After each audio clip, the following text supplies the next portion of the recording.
ভারতের বন্ধু দেশ ইরান নাকি ইসরায়েলের উপর পরমাণু হামলা করবে, এই দাবি করেছেন ইরানের ইসলামিক রিভলিউশনারি গার্ড কর্পসের শীর্ষ আধিকারিক মহসিন রেজা। তিনি দাবি করেছেন ইসরায়েল যদি ইরানের উপর হামলা করে তাহলে পাকিস্তান হাত গুটিয়ে বসে থাকবে না, পাকিস্তান ইসরায়েলের উপর পরমাণু হামলা করবে। এই দাবি করেছেন মহসিন রেজা। আর এই ইরানের ইসলামিক রিভলিউশনারি গার্ড কর্পসের শীর্ষ আধিকারিকের এই মন্তব্যের পর কিন্তু ফের মাথাচাড়া দিচ্ছে পাকিস্তানের সন্ত্রাসে মদদ দেওয়ার বিষয়টি। সোমবার 16 জুন ইতিমধ্যেই পহেলগামে জিহাদি হামলার ঘটনার নিন্দা করেছে আন্তর্জাতিক নিয়ামক সংস্থা ফাইন্যান্সিয়াল অ্যাকশন টাস্ক ফোর্স বা FATF। এই সংস্থায় কিন্তু মোটের উপর কোনো দেশ সন্ত্রাসে মদদ দিচ্ছে কিনা, আন্তর্জাতিক ফান্ডকে সন্ত্রাসের কাজে ব্যবহার করছে কিনা সেই বিষয়গুলি দেখে। কারণ FATF মনে করে ফান্ডিং ছাড়া সন্ত্রাসের কাজকর্ম পরিচালনা করা সম্ভব নয়। প্রসঙ্গত পহেলগামের ঘটনার পর ফের পাকিস্তানকে FATF এর ধূসর তালিকা বা গ্রে লিস্টের তালিকায় আনতে চায় ভারত। ধূসর তালিকায় অন্তর্ভুক্ত হলে আন্তর্জাতিক ফান্ড পাওয়ার ক্ষেত্রে সমস্যায় পড়বে শাহবাজ শরীফের দেশ। যদিও ভারতের প্রচুর আপত্তি সত্ত্বেও সম্প্রতি পহেলগাম হামলার পর আন্তর্জাতিক অর্থ ভান্ডার অর্থাৎ ইন্টারন্যাশনাল মনিটারি ফান্ড ও বিশ্ব ব্যাংক অর্থাৎ ওয়ার্ল্ড ব্যাংকের কাছে ঋণ পেয়েছে পাকিস্তান। এ নিয়ে কেন্দ্রের মোদী সরকারের বিরুদ্ধে সরব হতেও দেখা গিয়েছে বিরোধীদের। এবার আসন্ন Asia Pacific group meeting FATF এর প্ল্যানারি সেশন ও ওয়ার্কিং গ্রুপ সেশনের বৈঠকেও পাকিস্তানকে কোণঠাসা করতে মরিয়া ভারত। সীমান্তে সন্ত্রাস ও জিহাদি কার্যকলাপের জন্য পাকিস্তানকে ফের ধূসর তালিকায় ঢোকাতে চায় ভারত। আর সেজন্যই প্রয়োজনীয় নথি অর্থাৎ ডসিয়ার ও প্রমাণ সংগ্রহ করার কাজও শুরু করে দিয়েছে ভারত। এই FATF সহ অন্য আন্তর্জাতিক নিয়ামক সংস্থার বৈঠকে যাতে পাকিস্তানের বিরুদ্ধে সন্ত্রাসবাদের যোগ্য প্রমাণ তুলে ধরা যায় তার জন্যই চলছে প্রস্তুতি।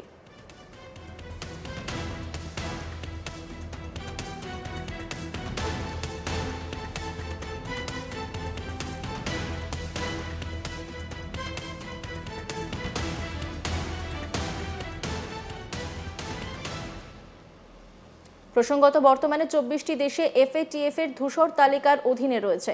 অর্থ পাচার, সন্ত্রাসী অর্থায়ন এবং অর্থায়ন প্রতিরোধে কৌশলগত দুর্বলতার কারণে দেশগুলিকে এই ধূসর তালিকায় অন্তর্ভুক্ত করা হয়েছে। প্রসঙ্গত এই ধূসর তালিকার অন্তর্ভুক্ত হলে বিশ্ব ব্যাংক সহ অন্য আন্তর্জাতিক সংস্থা থেকে ঋণ পাওয়ার ক্ষেত্রে বিধি নিষেধ আরোপ করা হবে।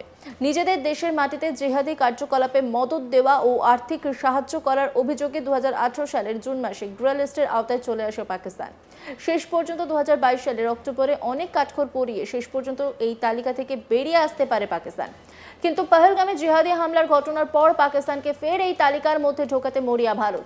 অর্থাৎ হাতে না মেরে ভাতে মারার পরিকল্পনা করছে ভারত। এখানেই শেষ নয়, পহেলগামের ঘটনার পর সম্প্রতি 2 মে পাকিস্তানের সঙ্গে আমদানি ও রপ্তানি সমস্ত কিছুই বন্ধ করে দিয়েছে ভারত, যার ফলে বিপুল পরিমাণ রাজস্ব হারাতে চলেছে পাকিস্তান।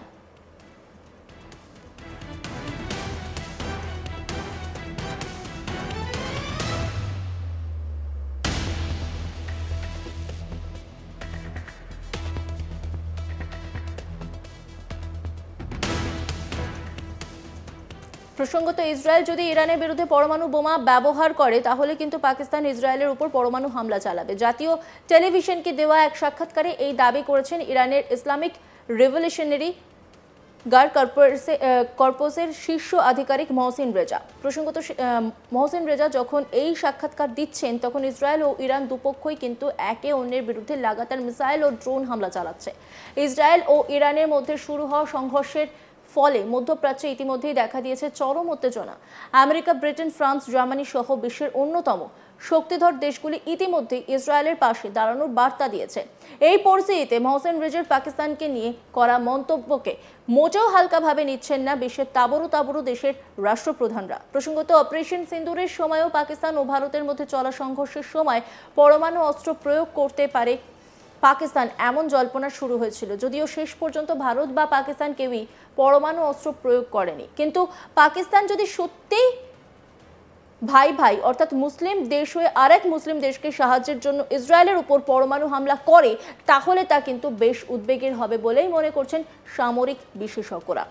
এখনো পর্যন্ত দুটি দেশে প্রায় 248 জনেরও বেশি মানুষের মৃত্যুর খবর পাওয়া যাচ্ছে, যার মধ্যে ইরানে 230 জন ও ইসরায়েলে 18 জনের মৃত্যু হয়েছে বলে জানা যাচ্ছে। যদি এই সংখ্যাটা আরও বাড়বে তা নিয়ে কিন্তু কোনো সন্দেহ নেই।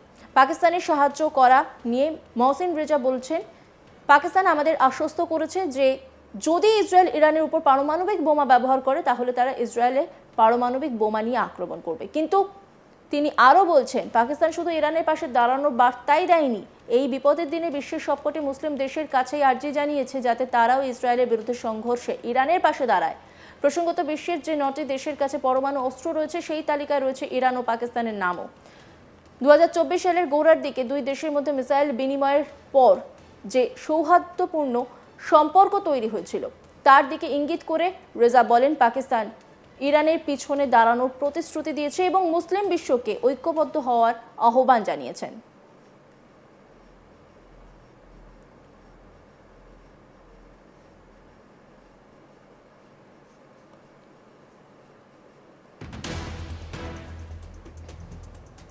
তিনি আরও দাবি করেন যে তেহরানের এমন কিছু গোপন ক্ষমতা রয়েছে যা এখনো বিশ্বের কাছে প্রকাশ করা হয়নি। মহসিন রেজা কি বলছেন শুনবো। همراهی بیشتری با نیروهای مسلح عمل کنن، ما از این گردن عبور کنیم، اون طرفش یک اقیانوسی از پیشرفت سیاسی، نظامی، اقتصادی انشاءالله جلوی ملت ما خواهد بود. این چند روز چه اتفاقی افتاده؟ تمام کشورهای عربی تماس گرفتن و گفتن ما از شما حمایت میکنیم.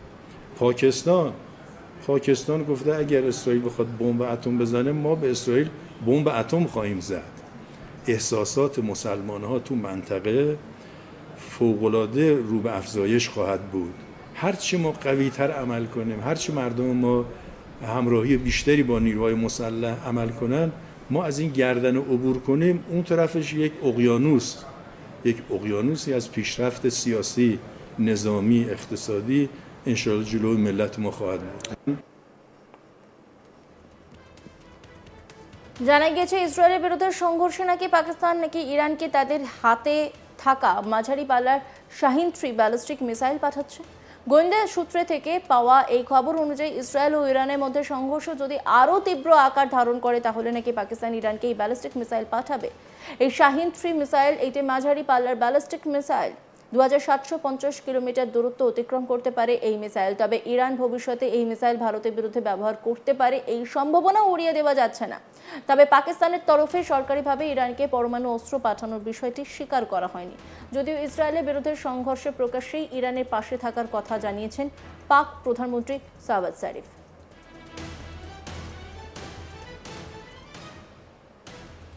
অন্যান্য খবরের আপডেটের জন্য অবশ্যই নজর রাখুন আজ তাক বাংলার ইউটিউব স্ট্রিমিংয়ে। লাইক, কমেন্ট, শেয়ার এবং সাবস্ক্রাইব করতে ভুলবেন না।